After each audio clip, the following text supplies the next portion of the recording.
So mga tol, alam na nga po ng karamihan, pagdating sa mga bashers, nangunguna nga po talaga dyan ang mga Pinoy. Sa tuwing kasing may Pinoy boxer na natatalo, naglalabasan ang mga bashers at kung ano-ano ang sinasabi sa mga Pinoy boxers natin. At dahil dyan, hindi na nga po nakapagpigil ang ating former 4 Division World Champion Donnie Ass Nietes dito sa mga bashers. Sa isang video, sinat out ni Donnie Nietes ang isang boxing group kung saan naglipa na ang mga bashers. Paliwanag ni Nietes, kung magko-comment daw, dapat bigyan ng advice ang mga boksingero kung paano sila magiging success at kung ano daw ang mga kulang na dapat i-improve. Hindi daw puro yung bash lang ang sinasabi. So ganyan na ganyan nga po ang sinapit nila Mark Magsayo, Marlon Tapales at iba pang mga boksingero. Nang matalo sila, inuulam po sila ng mga bashers. At maging si General Casimero na kahit tabla ang laban sa huling labang kay Uguni sa Japan, katakot-takot na bash pa rin ang sinapit niya. May mga bansag pa nga itong mga bashers. Si Casimero, binansagang boy hingal. Si Tapales, binansagang boy gapang. At si Magsayo, binansaga namang boy yakap. Boxing Talk Pilipinas, magko-comment kayo sana, bibigyan nyo lang ng advice sa mga boxer, hindi puro bash lang ang ginabigay nyo. Dapat i-advise nyo, i-guide nyo kung paano sila magiging success, i-advise nyo kung anong kulang nila, hindi puro bash. Okay, good luck sa atin lahat.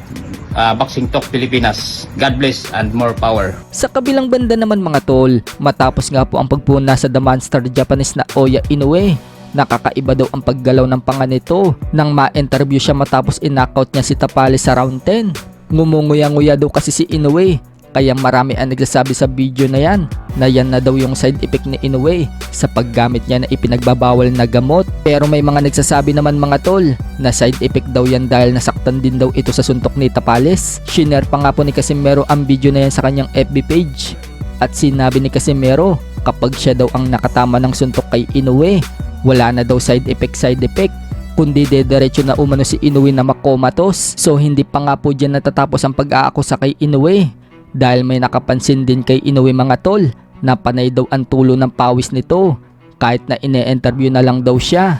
Hindi daw normal yung pawis ni Inoue dahil hindi naman daw ganyan si Manny Pacquiao at Mayweather noong ma-interview ito pagkatapos ng laban. Hindi daw pinagpapawisan ng dalawang legend, hindi daw katulad kay Inoue, walang tigil daw ang pagtulo ng pawis. Kaya tanong nang nakapansin dito kay Inoue kung gumagamit daw ba ito talaga ng ipinagbabawal na gamot.